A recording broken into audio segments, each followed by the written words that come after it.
ओइ ओइ नमस्कार साथीहरू, स्वागत छ तपाईहरुलाई पवित्र साई ठकुरीको ब्लगमा।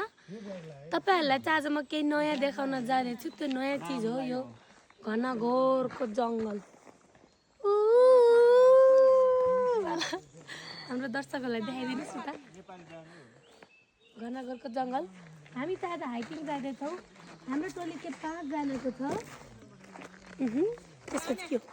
त्यसपछि के लगिन अहिलेलाई बाई बाई। हामी चाहिँ राति अँध्यारोमा 4 बजे आएको। राति गाइस। अब बाटो गाडीवालाले ल्याएर बाटै फाल्दा ठ्या 3 बजे 2 पाराले त 3 घण्टामा हैन 6 घण्टामा पनि पुग्दैन। हाइकिङ हेर्नेहरुको पारा यस्तो छ।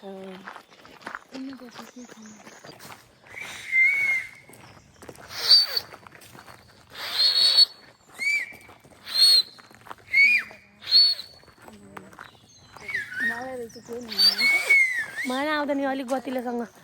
स्कुल चिठो बजाउँदै कि स्कुल पढ्दाखेरि आमामा बाटोमा पारेको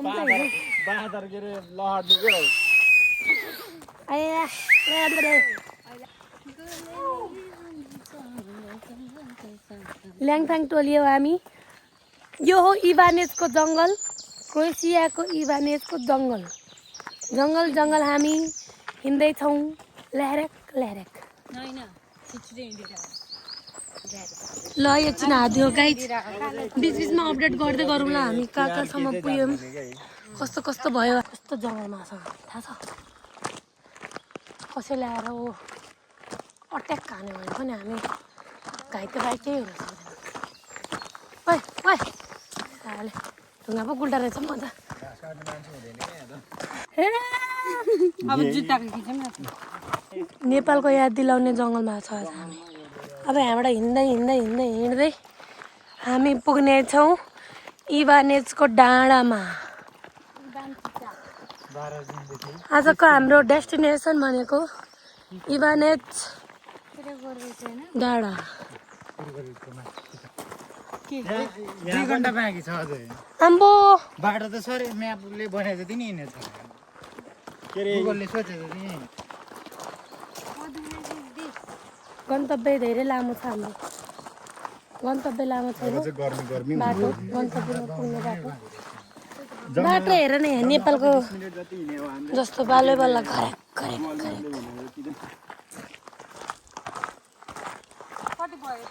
त्यहाँ कस्तो राम्रो भ्यू आमा। थुक्क यो जङ्गलले गर्दा यस्तो यो बादल लागेको यस्तो हेर्नै नपाउने भयो क्या। केही जङ्गल हेर्न आयो नि त। अब कस्तो दामी छ यहाँ जङ्गलबाट बाहिर गाउँहरू।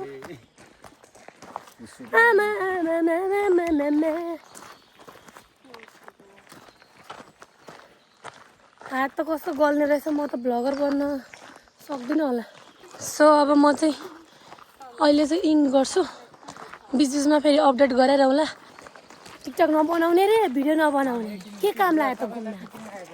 दिमाग मात्रै भएर हुन्छ। भोलिपर्सि मेन्टल भयो भने कसरी थाहा हुन्छ यो। भोलिपर्सि तिमीहरू होइन दिमाग सबै खुस्क्यो भने तिमीहरूलाई थाहा हुँदैन नि यो घुमेको बिर्सिन्छ नि होइन। मोबाइलमा रेकर्ड भइरह्यो भने त मैले भिडियो भ्लग बनाएर हालेँ भने त अनि त्यो आइडी सर्च गरेर पछि हेर्ने भयो नि त। अर्को मोबाइलबाट हेर्न पनि मिल्यो नि त।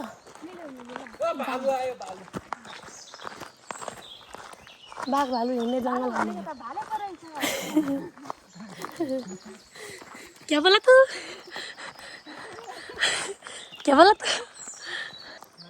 हाल्नु रहेछ।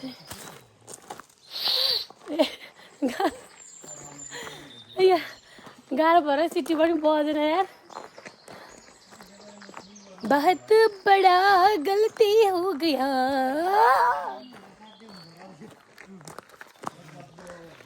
कस्तो राम्रो आएको क्या यहाँनिर भिडियो। म त स्टपै गर्न मन लाग्छ छैन।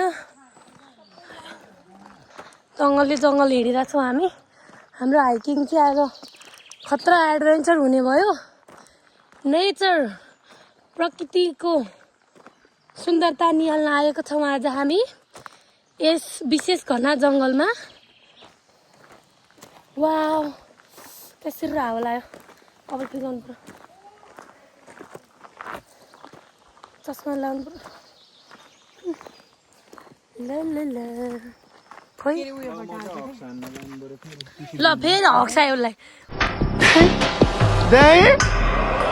अघि अघि हक्साइन्छ गाइस फेरि हक्साएर उसलाई यो चाहिँ नहाल कि यस्तो जङ्गलतिर यसो हगेको हाल्नु सरी ल यार सरी यार सरी फर दिस जङ्गलतिर हग्ने भने जङ्गल टोइलेटबाट राखेर हुन्छ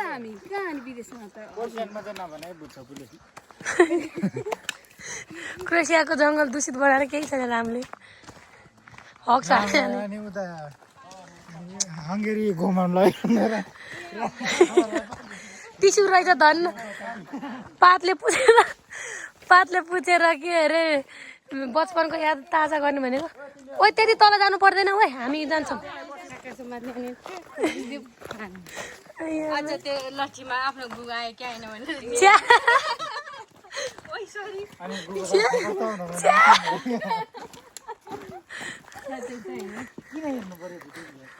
अब बच्चा बेला के गरिन्छ बाटोमा सु गरेर सु तल तल कहाँसम्म पुगेको नि थाहा छ बच्चा बेला के गरिन्थे सिकाले अनि के अरे झन् घरबाट लगेर जान्थ्यो क्या मकै खोसालेको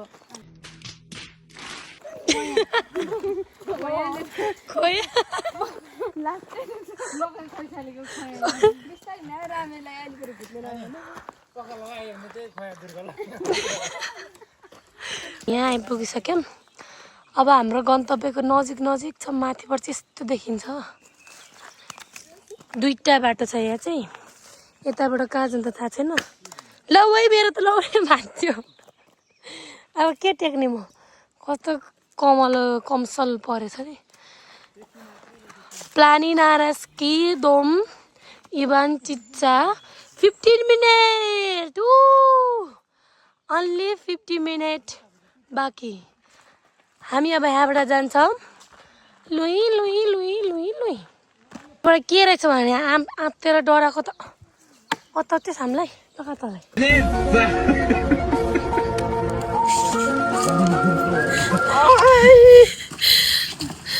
आजको हाम्रो हाइकिङ चाहिँ झक्की झकास गइरहेछ साथीहरू हेर्नु होला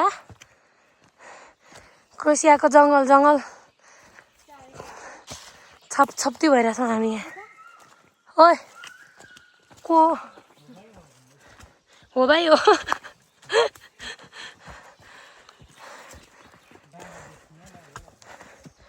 बल्ल चाहिँ घुम्न आएको जस्तो फिल भयो है हाइकिङ आएको जस्तो हामी चाहिँ नजिक आइपुगिसक्यौँ यस्तो रहेछ यहाँ चाहिँ what is this oh sorry यही हेर्न आएको है साथीहरू हामी चाहिँ चार घन्टा लाग्यो यही हेर्न आएको नमस्ते ढोकिदिए अब घरतिर ठोकिदिए अब हामी यो टावरमा चढेर केही पिक्चरहरू खिच्नेछौँ भिडियोहरू लिनेछौँ साथीहरू हाम्रो 4 घन्टाको मेहनत चाहिँ यहीँ आएर समाप्त भएको छ।